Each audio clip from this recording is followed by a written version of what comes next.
The slides, you mean? Yeah, the PowerPoint to be in the. That's what they can test that. Yeah, important to keep being through your lecture. That's the most part of the grade. And they would like me to sort of spend some time with some of the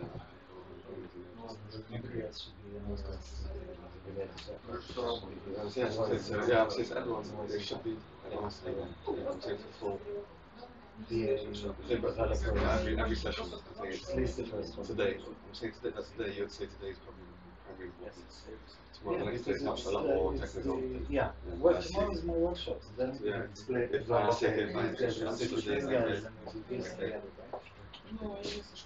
You've seen it? Yeah, I watched one. I watched not this one. I watched the one on Ball of Mud, how to make it all tidy. Well, it's the same actually. There's two versions. One is microservices done better. Microservices done better. Microservices done better as similar. It has like a thing that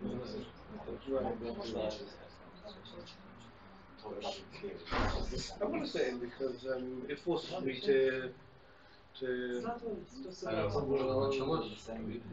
yes.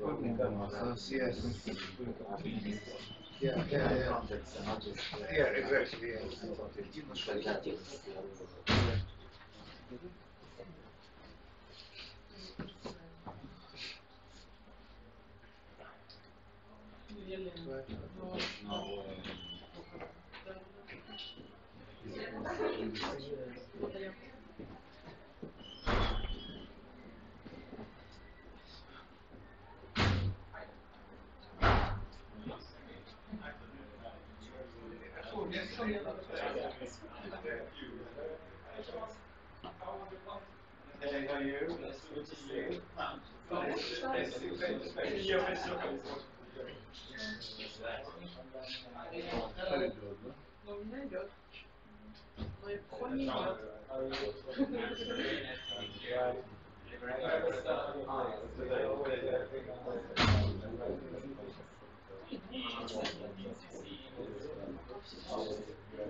Hi, where are you starting? Yes.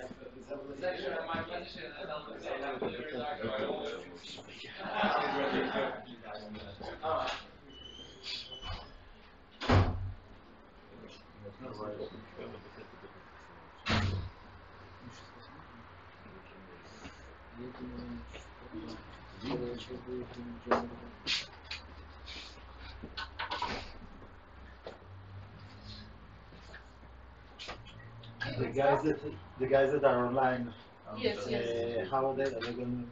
Can they talk to anyone or Yes, want to we ask have questions? we have chat. Okay. We have chat. So they'll For questions, yes. that's like you. This. Yes. Yeah.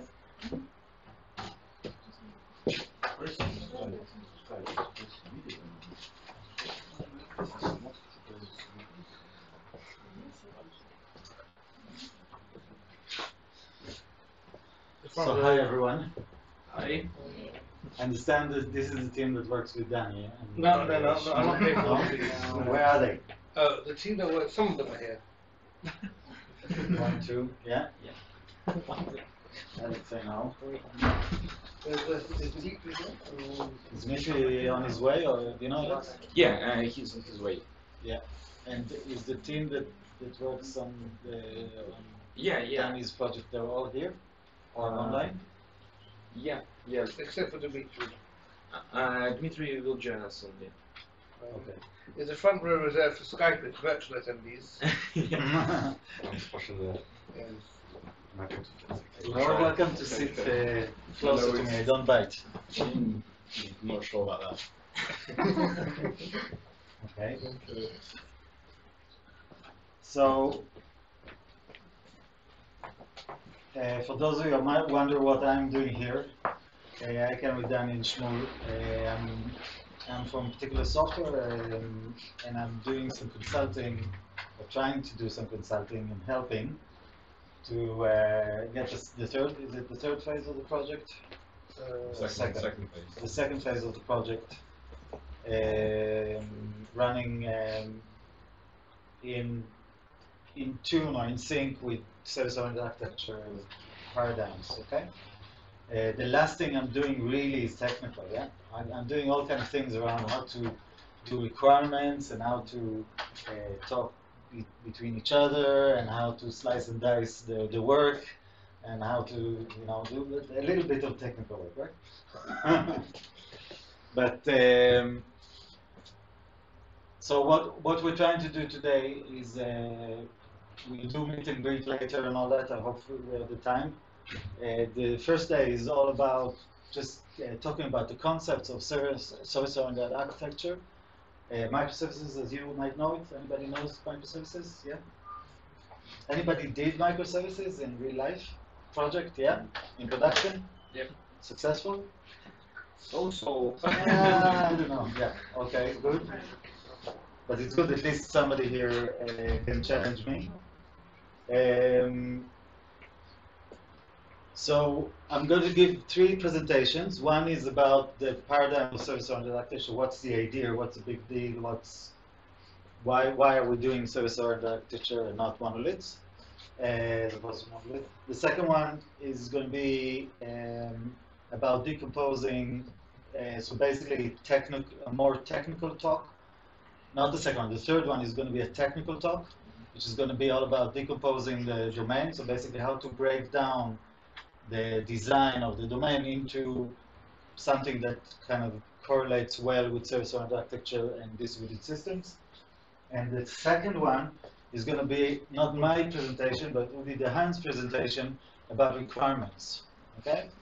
We are, and that's where I want all of you here. That's why I want, you know, service-oriented architecture and the talk about requirements. These are two things that are more about concepts and trying to solve problems than technical things. Okay, make sense? Who here is a developer? Like, yeah, okay. Business analysts? One. Oh, you're gonna enjoy the rest, I hope. And any other roles here that are kind of around the UX business design. people? Yeah, well, that's, you don't consider yourself a developer? Not really. Not really.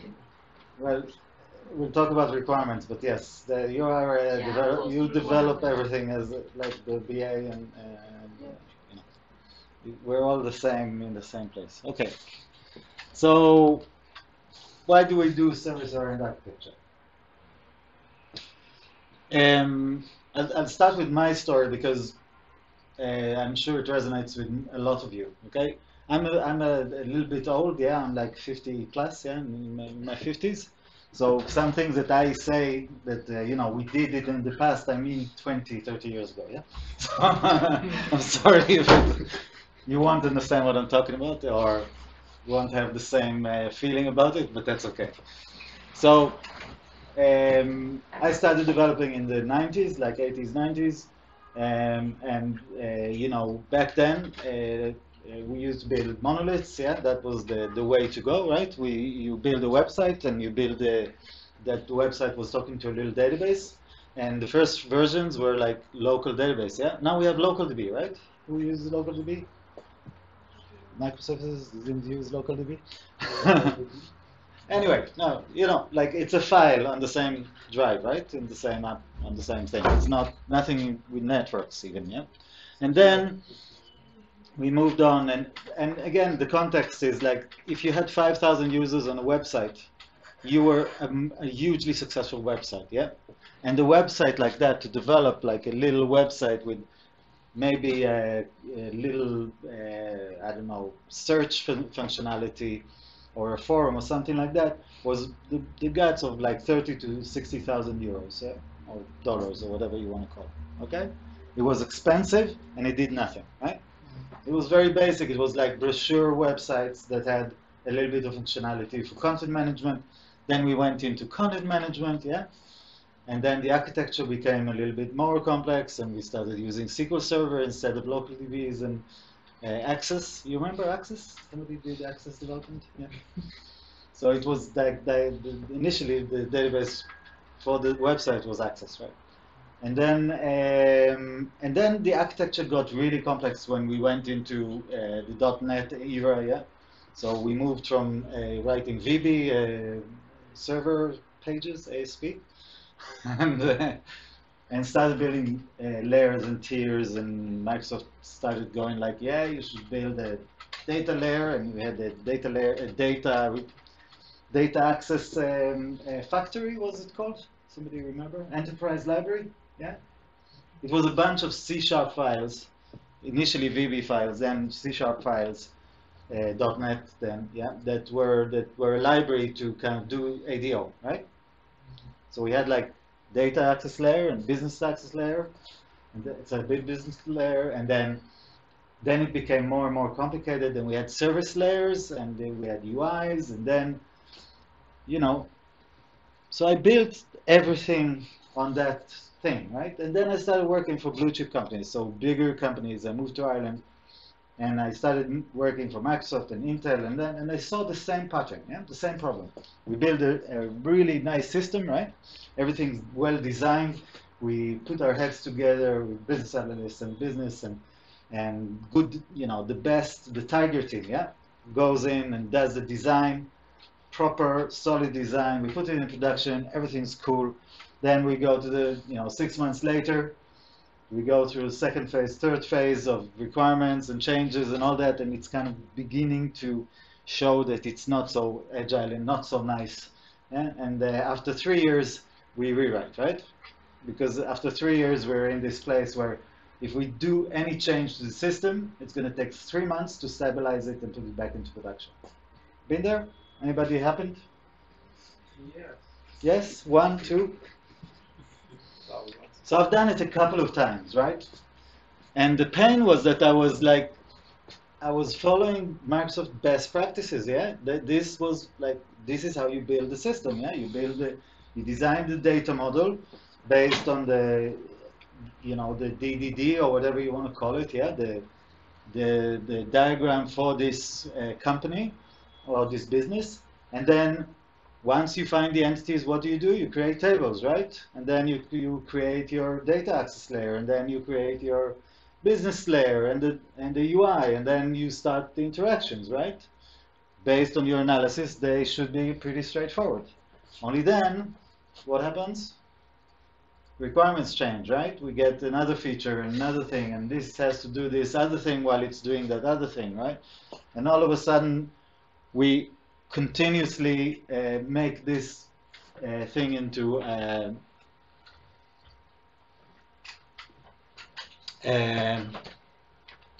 Clicker doesn't want to play with me. A big ball of mud, right? Nobody wants to touch it. When you try and push it and entangle it, it makes you dirty, right? It's actually a pattern in software development, yeah, in software engineering. There is a pattern called big ball of mud, and that's what we end up with. And while in the old days, it was all right to do it, today's scale and today's changing requirements and the agile environment and all that doesn't allow us to live with that. Yeah. So in my frustration, I went to my master and I said, Master, what do I do here? I'm doing everything right. I'm designing it, but we keep on failing in the same places, right? I'm just repeating what I'm doing again and again in different ways, right? With new technology, new frameworks, new patterns, but I still end up in the same place, right? And he said,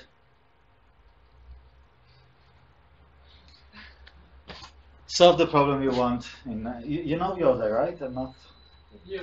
Star Wars thing, yeah? Sorry, I'm a geek. You're just showing your age. Hmm? You're showing your age. Yeah, I know.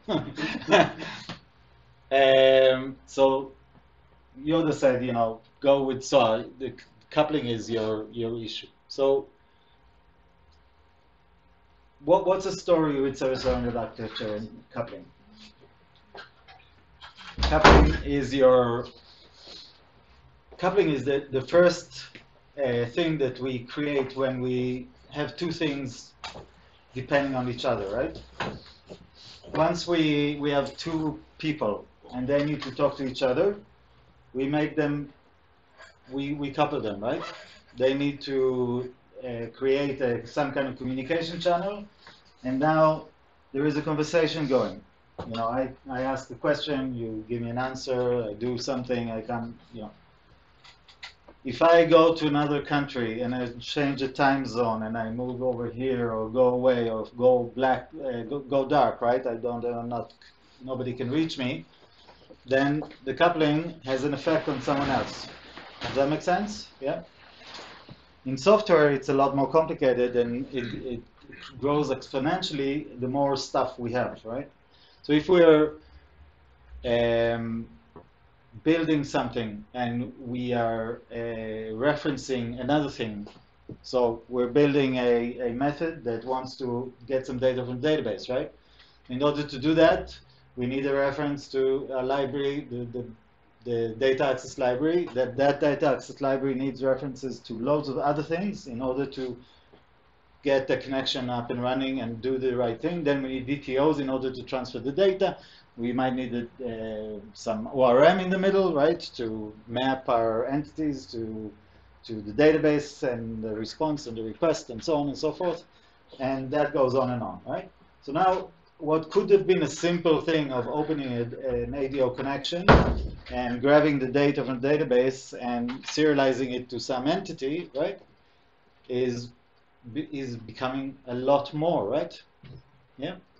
Now we add to that, to make it more complicated in the middle, we add business logic, right? Yeah, we put some business logic in the middle, and that business logic says that it's not only enough to do this one thing, we need to do more things as we do this. So we start adding procedural programming inside our business model, right? And our business logic goes and calls this and depends on replies from different things or results from different things. And, you know, we didn't do anything and we're already in a big ball of mud, right? Because every time we're going to change one of those components, what's going to happen? Break all the rest of the code. We're going to have side effects on other places of the code that are using this same component, right? And so we're introducing coupling very, very, you know, it's very easy. So let's look at kind of the aspects of coupling. Coupling, there is the whole thing about afferent and afferent. Anyone heard about it? Neurons and, no? No. So afferent is like the things that you depend on, and afferent, I'm horrible at, I don't know how to pronounce it correctly, but afferent, so one is with an E and one is with an A, right?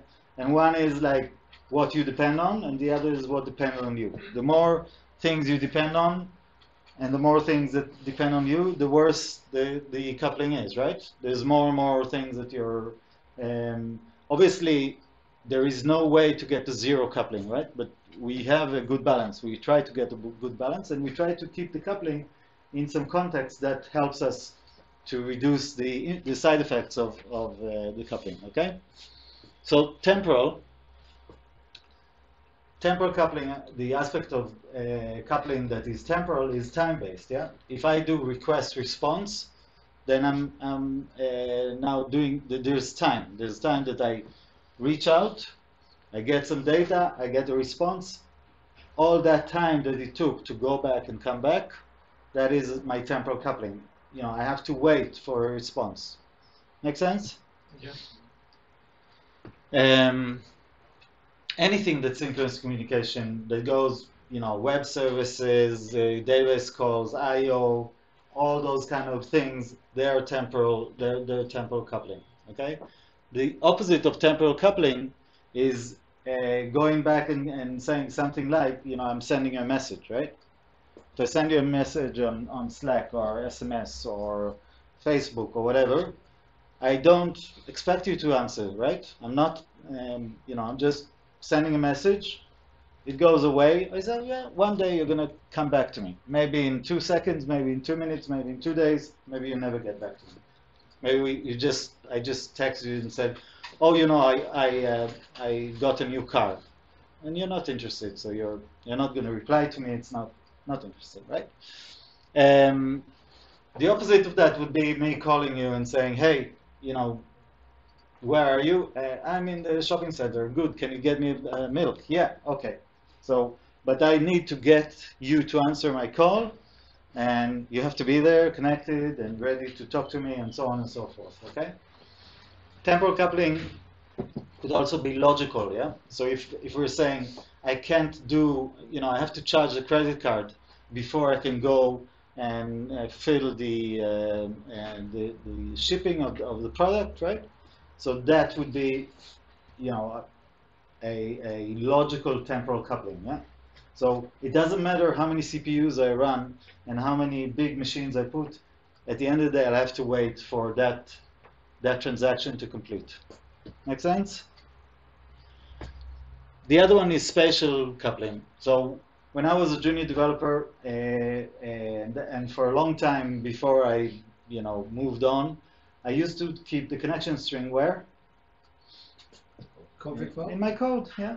You know, I wrote it in my code. I wrote the SQL in my code as well, but you know, the connection string was, and then I put my stuff into production. And what happened? Somebody moved the SQL server from this machine to another, and everything broke, right? So this is an example of spatial coupling. Yeah. Another example would be something that, you know, I want to put my server close to the database server because I need the bandwidth and I need the traffic to be quick, right? And that, you know, if I move that web server or app server away from my database server, and I'm going to introduce latency, right? Does that make sense? Yeah. Another one would be, again, like connection string, endpoint address, or, you know, where do I want to send a message to, or where do I get this data from? Reverse proxying, everybody use reverse proxying, yeah? Yeah. Yeah, is a solution for spatial coupling, yeah? So I'm not actually addressing, I'm using a CNAME, yeah? On the DNS server to go in, and the DNS server will go to a proxy, and the proxy will go, oh yeah, actually I'm going to redirect you over there, right? Oh, you want that resource? That's going to be over there, right? Yeah? Anybody done that? You're okay? So that's important things. This is how you solve spatial coupling. And platform coupling is more around kind of platform stuff, yeah? So platform stuff would be .NET remoting. Anybody did .NET remoting here? Yeah. This is old, I know, yeah. But you know, it's things like special platform related, like Microsoft had done .NET remoting, and to enable us to call one machine from, you know, to run code remotely from another machine, yeah. WCF. Yeah, WCF. Well, WCF is a bit, yeah. But again, WCF, its contracts are more Microsoft-y kind of platform. Once you try to move it to another platform, it won't work, right? You have to find a way to. So WCF would be more around protocols, yeah, and stuff like that. So again, in platform, what do we used to use XML, right, for a long time. Now the preferred thing is JSON, right? It's a lot lighter. Yeah. Doing, you know, like kind of instead of sharing assemblies, so instead of giving, you know, I'll give you an assembly and use it as a proxy, here is a contract. You know, if you send me this to this RESTful thing, I'll do this whatever you want. Okay? Make sense?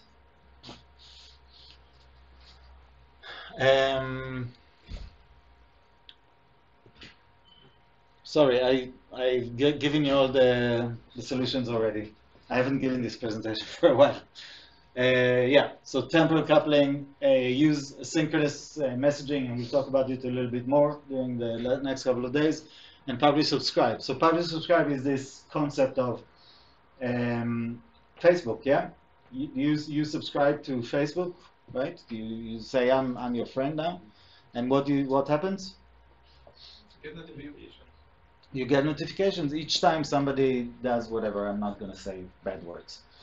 Yeah, so they whenever they move and put something new, you get a message, an email saying, hey, your friend did this, and your friend posted this, and now they're checked in here, and so on and so forth. Yeah, this is a form of publish subscribe, or better, subscribe publish. Yeah, so if I want to know something, I will go, I'll send you a message.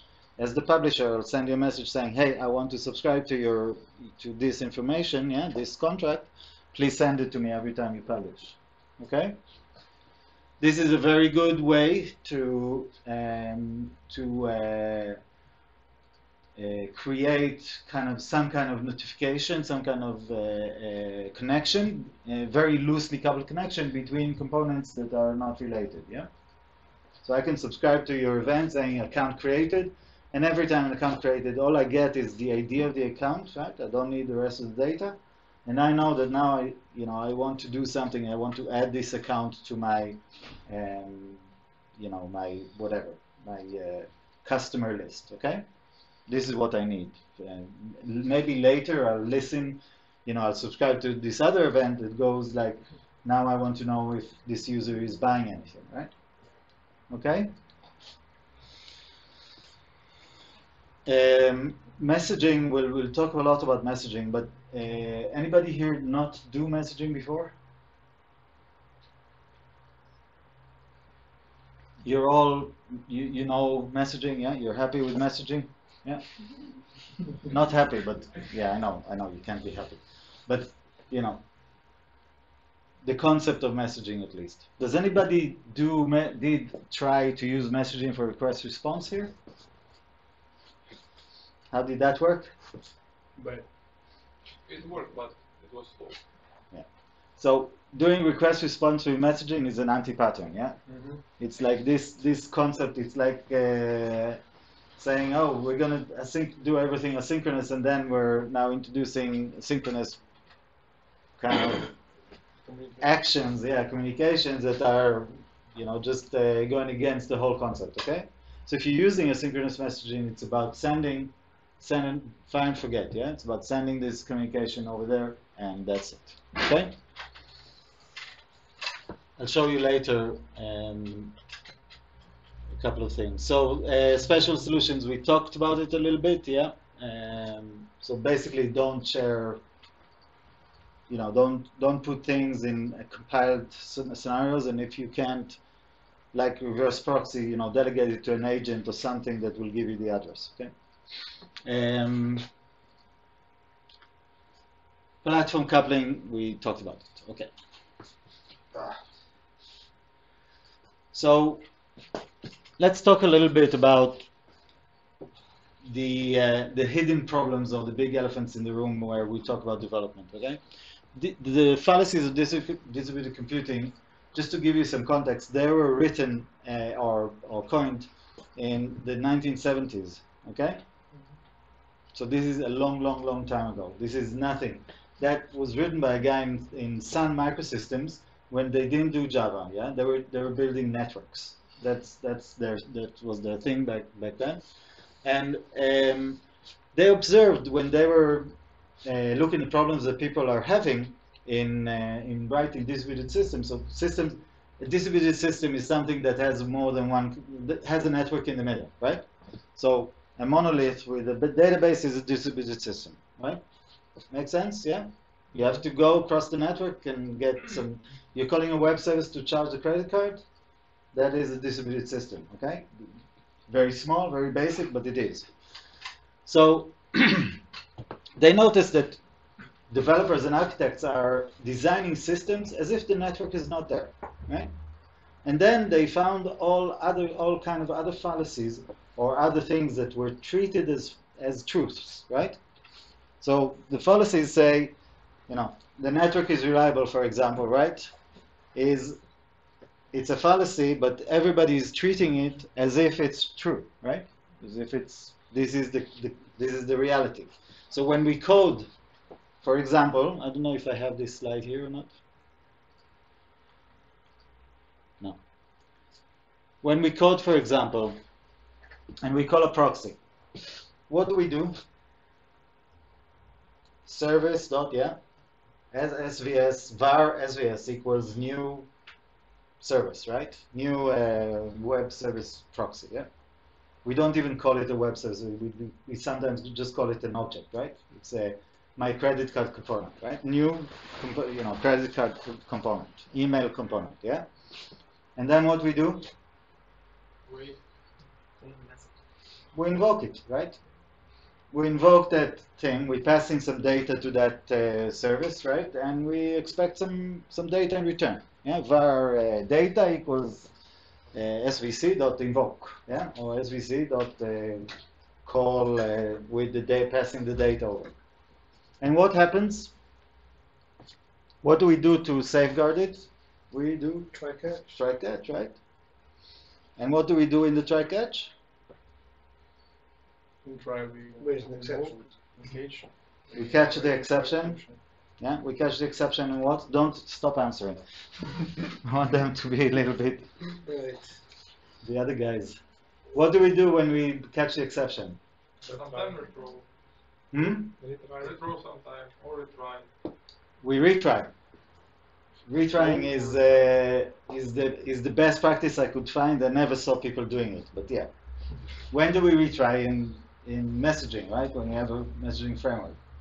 But how if we needed to retry inside a synchronous method, yeah? What would we do? What would we need to do before we retry? Wait, We needed to store the data, right? which one? The data that's coming in, the argument that we push to the service, right? Yeah. Yeah, we're trying to create a new order, yeah, $1 million order, and we're trying to invoke that other service, right? And we do try catch, right? And in the catch, what do? We log, right? We retry if we're very smart and we've done it before, and we save the data in another transaction, right? Yes? And then we call this service in another transaction, right? And then we can retry. Is that right or not? Yeah. Did anybody do retrying before using messaging? Yeah? I did it. I thought I was very smart, and I did it, and I was very proud of myself that I never lost data. But nobody in the industry that I know in the last 10 years had actually really done that. Yeah, we actually treat the network as if it doesn't exist. Yeah, as if it's like, and we write beautiful code that hides all the dirty stuff. Yeah, so we don't even realize, there's no cognitive realization that we are actually crossing the network here, and that it's risky, and that it's okay. So that's the kind of, those fallacies come from that. And if they go along and saying, okay, the latency is 0. We code as if there's latency is 0. What happens when something times out? You get an exception. You get an exception, right? But what do you know from the timeout? Nothing, right? Yeah, just timeout. Just a timeout. It could be, I managed to write on the other side, but the response didn't come back. It could be that it never got there. I never was able to open the socket, and it was just waiting for this socket to open. It could be that it did the whole thing, everything was fine, but just my end didn't get the reply on time, right? What do we do when we have connection problems or timeout issues? Extend the timeout and retry. Extend the timeout and retry, right? But we don't address the fact that there's latency there, and there is a reason why there's latency, and we are treating it as if there's no latency. We just extend the timeout, right? And what happens when this latency gets to a point where it's too long, for any kind of transaction to live? We lost it, yeah. So that's very similar to batching. Anybody does batching here? Yeah. That nightly batch jobs, yeah? We love them, right? It's so simple. We just run it at midnight and everything's fine, right? But then the business changes and we get like multi geolocations and multi time zones, and we can't find the slot where to do the nightly batch because there's too much contention on that, or the batch size becomes outrageously long, right? And it takes 6 hours to run, and there's no way to find time to do the batch off, yeah? So again, latency and bandwidth, those are things that we need to think about, yeah, when we design our system to understand the impact of what we're doing, yeah. So if we're passing in a small, tiny object, it's not the same like we pass in a whole data set, right? The network is secure. Now I know that today nobody believes that anymore, do they? Right? What do we do when we talk about security? That's correct. We treat the security issues as nothing that we need to worry about. There's other people that will do HTTPS and everything will be fine, right? And that's it. Yeah. And topology won't change, right? We're never going to change this, so it's not going to be, you know, we're never going to move this data center from here to there, or the database from here to there, or whatever. Today in the cloud, this is kind of weak, right? Because everybody knows that everything's going to change all the time, and we think about it a lot more. Yeah. There's one administrator. Do you know that thing of, I don't know, but in the older projects I did, there was like, every time we finished like a component or something that needs to be deployed to production, what did we do? Before DevOps days. Anybody here is before DevOps days? There are a couple, right? We used to write a document, right? With a handover document. Yeah, the handover or the deployment document that says you need to do this on this server, you need to copy the DLLs over here, and then you need to make a configuration here and do this and the other. Yeah? No? Yeah? Anyone? Yeah. But once we hand it over to the administrator, we know that he's fine. Yeah, right? Everything's going to be fine. If there's a problem, we'll go to the administrator, and he'll sort out. Yeah. Every time there was a big system crash or something, the administrator dealt with it, right? What happened when he won the lottery or ran over by a bus? I don't know if you've been in this situation, but I have. And Which it's one? frightening. Which one won the lottery or how? I won't say. But he was gone, right? And I was handed over a document. And here is the document. You know how old it was? No. It was updated like 6 months ago, right? So all the 6 months after that, nobody knows, you know, all the changes. You know how it is. It's like those documents get stale, and then you stop updating it and all that. And then you need to figure out, all of a sudden you find things that you never knew existed in your system, right? This thing is listening to this folder over there. There's a watcher, right? That sends a message through email to a component that does in a scheduled job on this, you know? And all these things that are magic, yeah? So yeah. So transverse cox is 0 again. So today it's a lot easier, and network is homogeneous. Those things are in today's world with everything cloud and the Linux and everything's cross-platform. That's a lot better than what it was. Okay. There's 3 more that were coined by Ted Nerd, and the one is the system is monolithic, right? So when we talk about the system, it's one thing. And we usually, I think even today, we still talk about dead database, right? We don't say the databases. We don't say the caches. We don't say the networks. We say the database, the network, the business logic, the component, yeah? So I guess his claim is that you can't say that the system is monolithic today, because it's not. It's not atomic and non-monolithic. The system is finished. I know you're contractors, so maybe it's like that you're contracting for clients, so you maybe finished projects, yeah? But usually when you finish a project, there's two things that could happen. One is you got fired, and the other is the business just crashed, right? There is no business anymore, right? But otherwise, you never finish a system. I've never finished a system that was working, right? Unless, you know, somebody cut the thing. Business logic should be centralized. And I know that will not resonate with a lot of you. But the concept of having centralized business logic is a business concept, yeah? It's this thing where I can go, I want to change the logic in one place, and I want it to affect everywhere, yeah? Another one for developers is I want to, reuse code, right? Why should I write this code again and again, right? So who's against it? Who wants centralized business logic? Who's against? There has to be somebody who wants it. Come on. I know Danny wants it, yeah. Yes. Anyone? Yeah?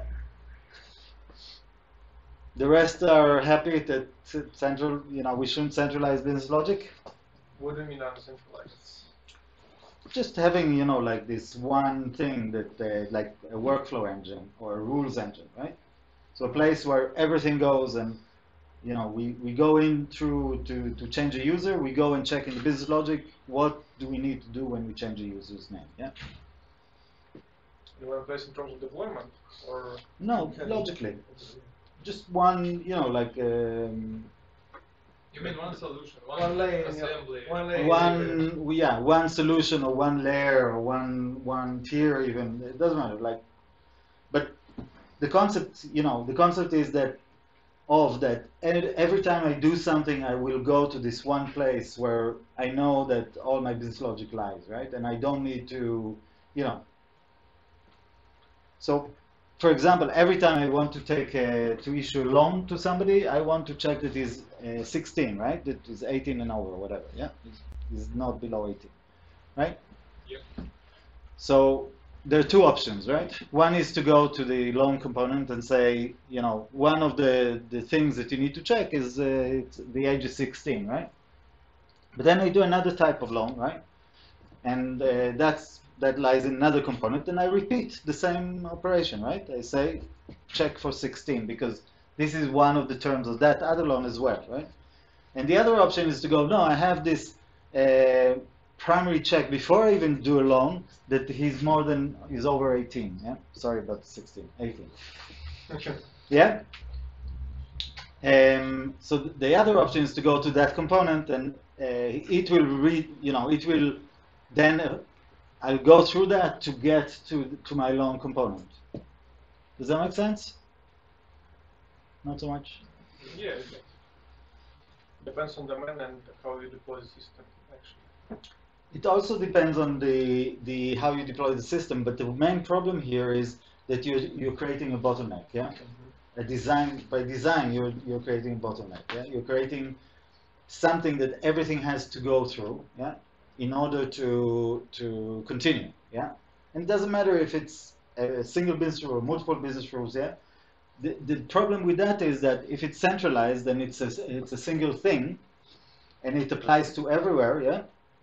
Then you're creating a bottleneck from day one, yeah? You're starting your thing that everything has to end. Every time you change that central thing, everybody gets affected. Now, there's pros and cons in that, yeah? You might want this side effect, but on the other hand, you might not want this side effect, right? Does that make sense? So it's not a closed and open issue that, yeah, you shouldn't or you should, but he says it's a fallacy. And he has, read these, I'll give you these slides, okay? I'll distribute them somehow. Read this blog, okay? And it's interesting. It's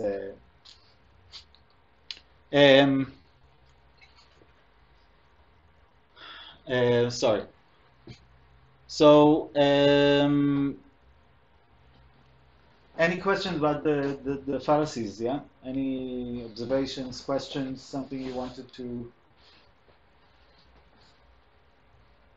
Does it make sense? Does it, does it kind of resonate with you that there is a...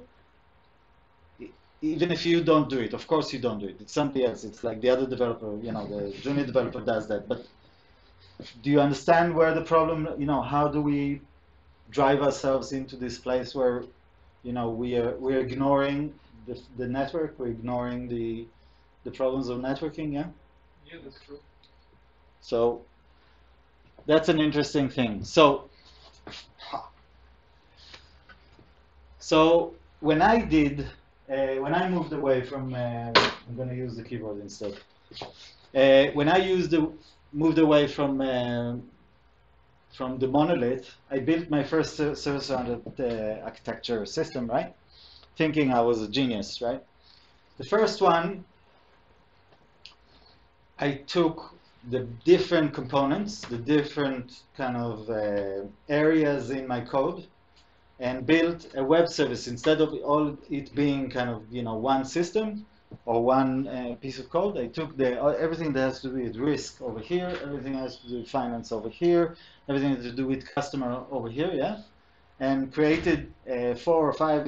I think it was 5 web services that all had entry points for the website, and they were all calling each other, yeah. How do you think that worked? Badly. Yeah. It was a disaster. It was worse than bad, right? Because in a monolith, when it explodes, at least everything goes down, right? And when you want to figure out what the problem is, you just have to debug this, layer by layer by layer, but you get it, right? You get the accession bubbles with a very big stack trace, but you find what's wrong, right? In this scenario, it was 2 things. One is, whenever something started to slow down, it was very hard to track what started to slow down and what caused the crash, right? So one service would start to slow down, the other one that was calling it was slowing down because of that, right? And the other one that was calling that was also slowing down. And eventually timeout started and retries and all kind of things, bad things happened. And it was very, very, very hard to figure out what's happened, yeah? Very, yeah. And to add to that, the customers became my denial of service attack, yeah? So the customers used to come in and, oh, it's slow. It's slow, it's slow, it's slow. So they were, dispatching more and more requests, to just making it worse, right? Did you see this before? No? It doesn't have to be a distributed thing to do it. It's just... So I learned, we threw that away after spending loads of months, ridiculous amounts of money, right? And we went for messaging, right? And we added messaging on top. That was really cool. So every component had loads of messages, loads of handlers, and we're sending kind of inside the component, we're sending commands, and outside the component, we're publishing events. And that was really nice, yeah? The only problem is that all these components were still talking to a single relational database, right? How do you think that went? Bad. That went very bad again, because initially it was okay, right? But then when pressure started mounting and there was like peaks of traffic and transactions, everything at the top was okay, but they were all trying to change data and they were fighting on the same data, and everything was there was all the relational data that was there. So one handler was trying to update the user's bank account details, and the other one was trying to update the user's address, right? But they were all kind of interlinked, so they were fighting, and there was, when it's 1 or 2, it's not too bad, but when it's thousands, it's very bad, yeah? So that crashed elegantly and killed another couple of millions, I don't know. Maybe, I think it was roughly like the 400,000 to 700,000 euro, yeah? That attempt. But the business went on, don't you? So we rewrote it, and we rewrote it quite successfully, yeah? I'm not saying it was perfect, but when we rewrote it the last time, it was like more vertical sliced. We didn't have any kind of relational database underneath, yeah? There was like all, not even in the components themselves, yeah? And once you get into the hack, yeah? Once you hack it well and it works, it's amazing, and I never looked back. And I hope that you can. I think I could manage technology, right? So It'll eventually work. it'll eventually work. Well, I can. So, did anyone see Karate Kid? Yeah. This, not that one. No. Wax on myself. No. No. No. So I'll tell you a little story. We've Hmm. seen the movie, but the picture is unknown. Okay, now from the movie it's wax on, wax off, yeah? So the Karate Kid movie is all about like a little kid that gets mentored by a karate master, and the kid just wants to be a hero, right? To be a fully blown karate thing. And the master is trying to tell him that you first do baby steps, and then you do bigger steps, and he gives him, he says, here you go, here's a big car, and it was a big Chevy or something, American car, and he says, now you do the wax on, and then you do the wax off. This is on the right hand, and this is on the left hand.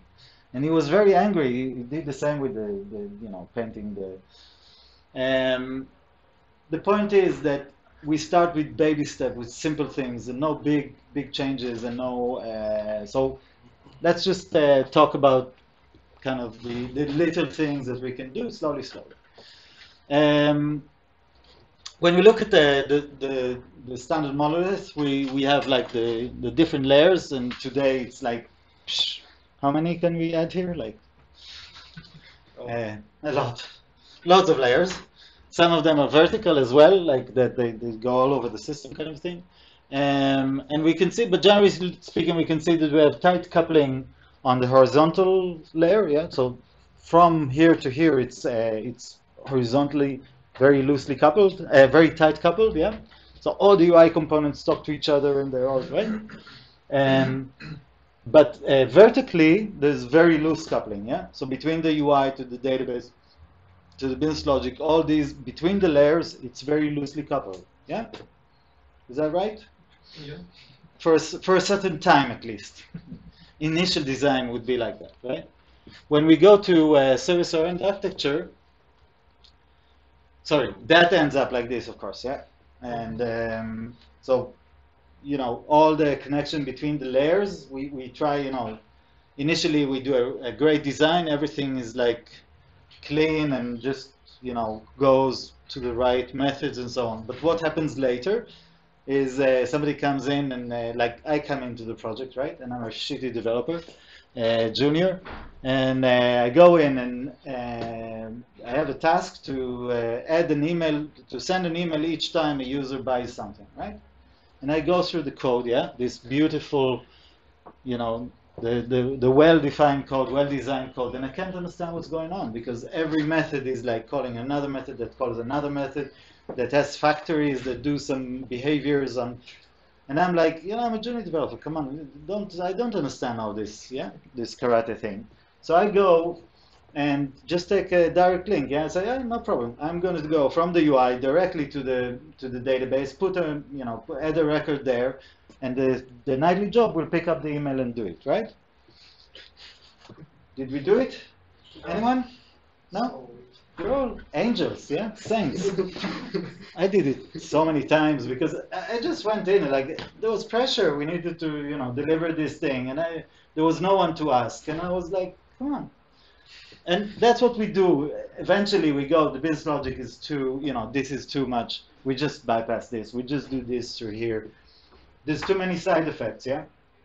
If I start changing the code inside, it's no. Okay, so just take, shortcut from here to here, from here to here, and we end up with this beautiful diagram.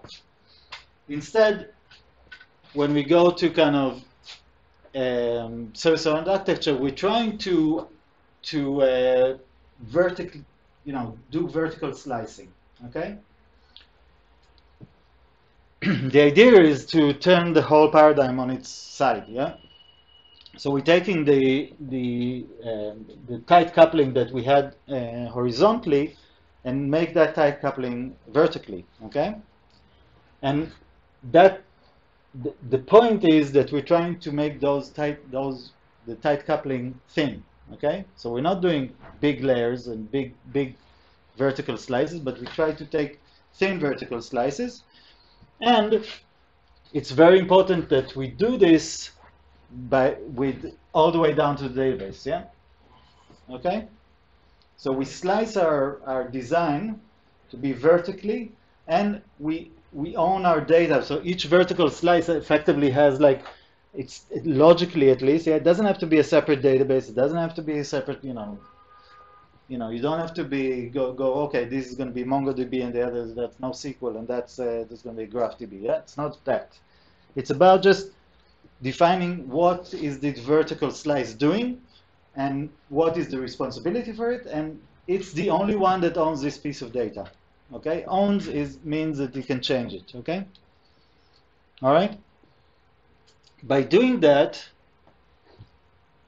we get the benefit of very loose coupling between our different business functions, but very tight coupling inside those components. Yeah. So inside those components, it's the opposite. Yeah, we don't try to decompose it or make it loosely coupled, but we embrace the fact that all this has to happen together. Yeah, we'll talk about it later, about how to find bounded context and how to find things that work together. But we're doing our best to have everything that belongs together be together in this vertical slice. Okay. This is a concept of high cohesion in cars.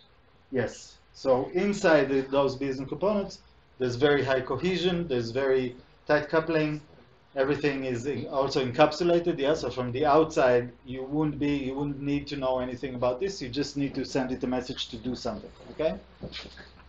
And the vertical slices are based on function.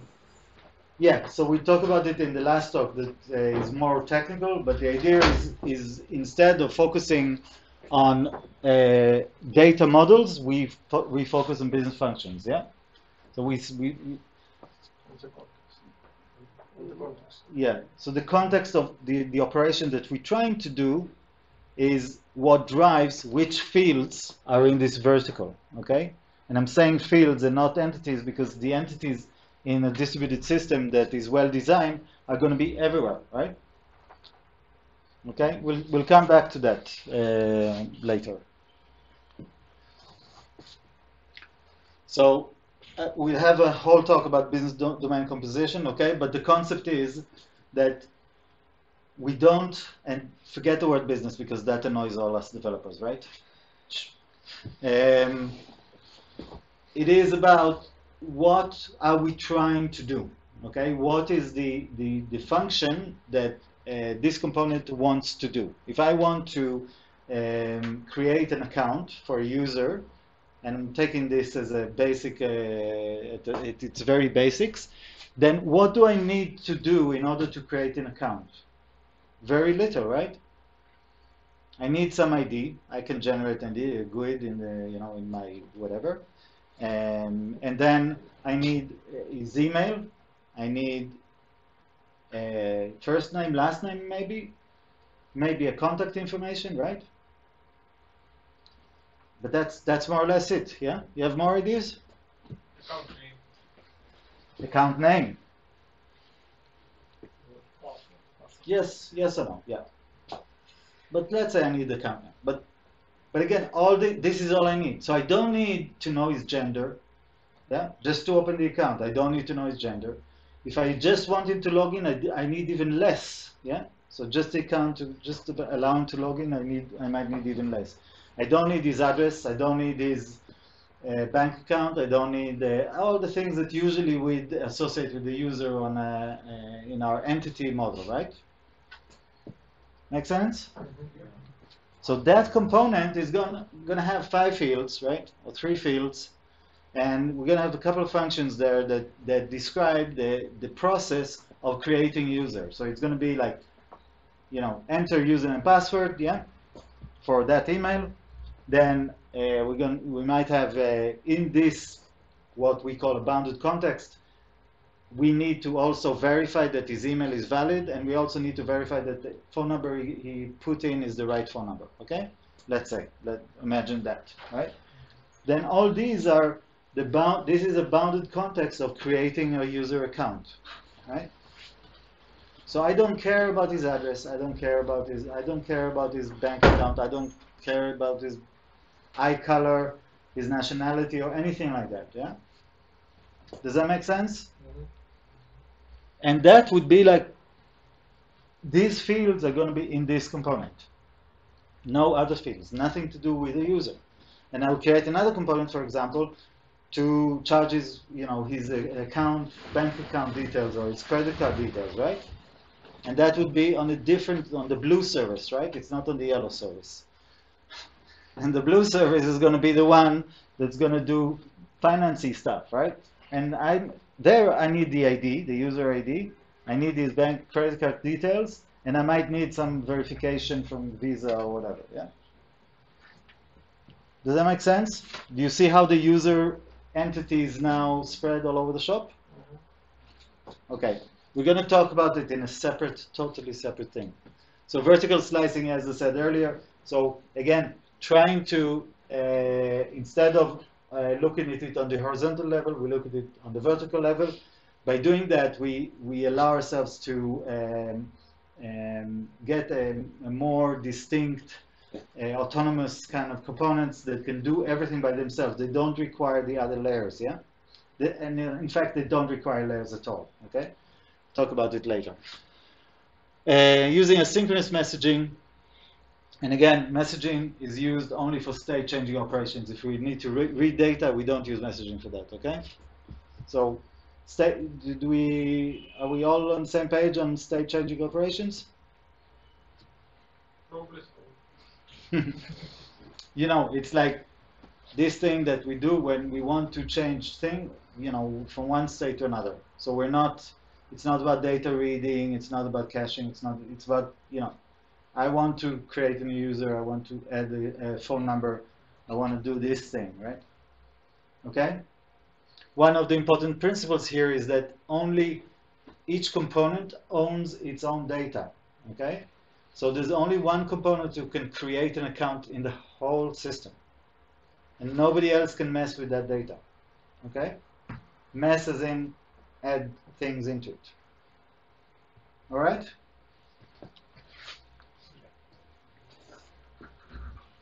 PubSub. So I explained publish subscribe earlier. So publish subscribe is for communication between the vertical slices, yeah? And we kind of there's like a service boundary kind of concept, yeah? Where we say there is more than the autonomous components, there's business components, and on top of that, there's like the service boundary, yeah? It's a non-physical thing. It just says all these things that belong together, okay? The communication inside is through messaging, point-to-point messaging. It's not so much publishing because there's tight coupling, okay? Like they're close together, they're sharing data. But between those services, between things that are not very friendly, we use PubSub, okay? So let's look at an example of, like we're trying to we're trying to do create customer preferred on between two components, okay? We have the user that's trying to make customer preferred, sends a message to, or invokes service A. Service A calls service B to get the customer by ID, yeah? Okay? This is your traditional monolith synchronous communication style, yeah? Now, we're waiting for the result, yeah? And when we get the result back with all the customer info, we save it locally. We're saving customer as preferred, okay? The PubSub option of that thing is kind of flipping it a little bit, yeah? When I start up service A, I'm going to subscribe to customer info data from service B, yeah? So every time there's a change to create a customer or we change a customer, I'm going to subscribe to this event and store the data locally. This is read-only data. I just use it in order to get some context. This is not the data that I change, right? But I need it from service B, okay? Mm-hmm. Then when the make customer preferred comes in, all I do is store the customer, right? Store the fact that this customer is not preferred. All right? This is a conceptual idea. It's not a pattern that you should now follow strictly everywhere, right? It's not about that. It's the concept, okay? I just want to put a note that we shouldn't reads the data that is published as a customer info. We should always consume only data that comes in messages. Yeah. Yeah. So, is there any questions about this? Does it look really weird, right? Or not? Who's done something like that before? Okay. So you're happy with that, more or less, yeah? When you are used to it, that's okay. It's a totally different paradigm, because we're so used to the synchronous thing, and we're so used to creating the user and getting the ID back from the database, right? That's the regular pattern that we do, right? Yeah? Yes. Okay.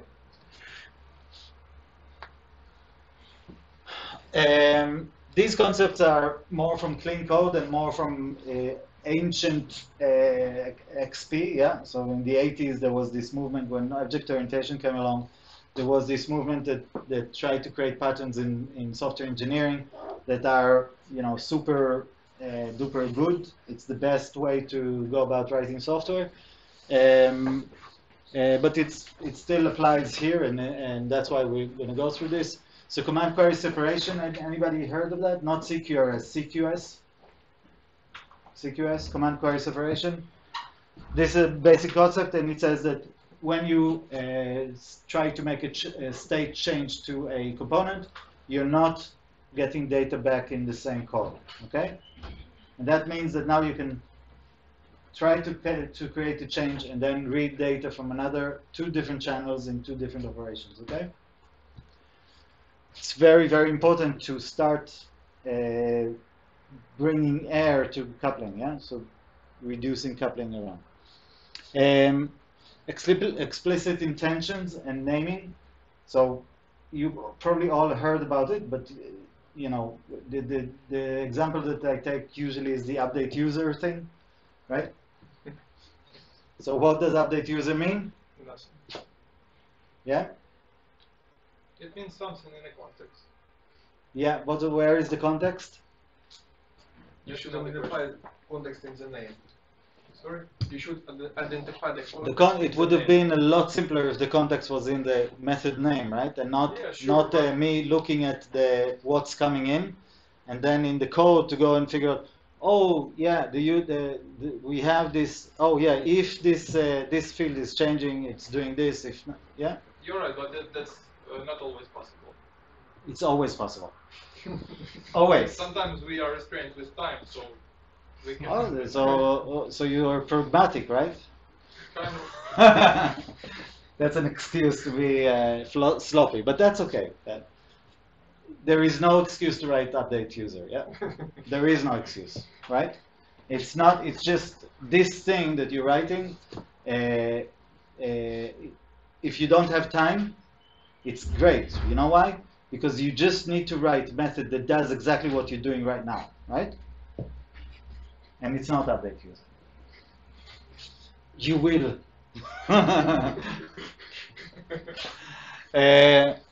Anyway, we can. I'm happy to argue, and in the next 3 days, challenge me on anything like that, okay? Because, but this has proven over time and over time again, mostly when you're doing synchronous and messaging and stuff like that, things that are asynchronous messaging, and you're putting things in loads of places.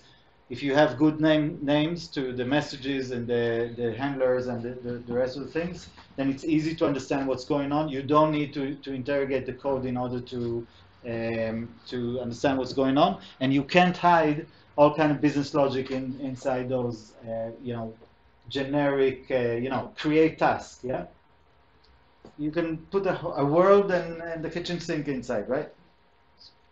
Very simple, right? And another thing is single responsibility principle.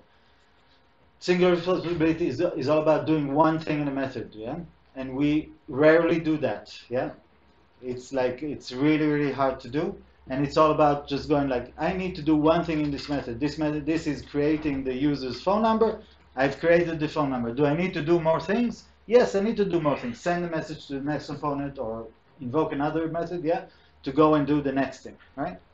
Okay? And it will do what it thinks it needs and so on and so forth. Data ownership is another thing, and again, because we're so used to kind of building relational databases with loads of entities and loads of links between them, then data ownership is unknown, right? We don't know which component owns which piece of data. It's very hard to define it. We share the data all over. We allow different methods to do different things in the same data context, yeah? And that introduces coupling and kills us, yeah? So data ownership, and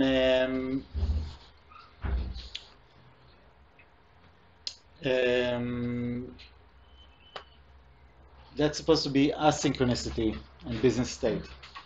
But the concept of the last concept in this thing is like all around understanding that business state is more than what we have in the transactional database, okay, and in this transaction, yeah.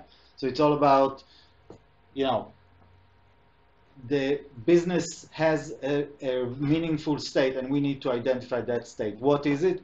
Is it the fact that we just submitted the change, or is the change a result of a process that we have to finish, or does the business, do we need the interim state? Yeah. So between things, do we need this state and the final state? We talk about eventual consistency and all that, but that's boring. Yeah. So to sum this up in a, again, similar to the other thing, sales, when it starts up, it subscribes to the customer care data, okay, to events from customer care. It saves those events locally, and then sales does the same for marketing, yeah? So I want to know what promotion is running on which product and so on. And then when the customer places an order, sales does everything by itself. It doesn't need to call anything else. It just publishes an event that the order was accepted. So marketing knows that there's +1 on this product, and customer care knows that this customer bought another product, okay? For example, yeah? And to summarize, all this is like, again, it's not, there's no, one solution that fits all. It's very context dependent. And if you need to build a monolith because, it's if you have 500 customers inside a internal IT, and this is never going to grow beyond 1,000 customers or 1,000 users, yeah? So don't spend time, do a quick and dirty solution and live with it, right? Because you'll be successful and it doesn't matter what you do, right?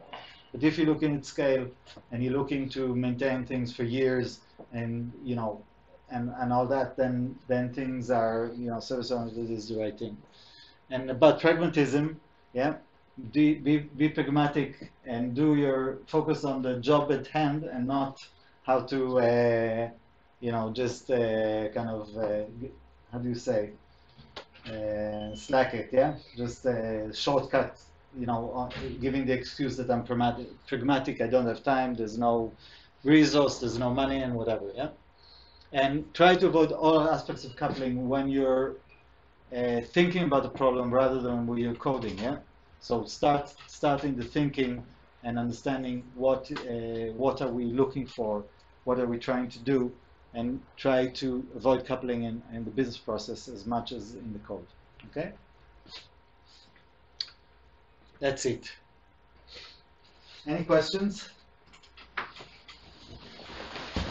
So we're going to do the next microservices in our next presentation. Next presentation is about requirements. Microservices are better. No, the requirements. No, that's the third one. Okay. Do we need some? Do we need a break? Yeah. Yeah. I So think then people are. Yeah. Let's do a break in an hour, and then we'll do the next presentation. So thank you, Sean, for this presentation.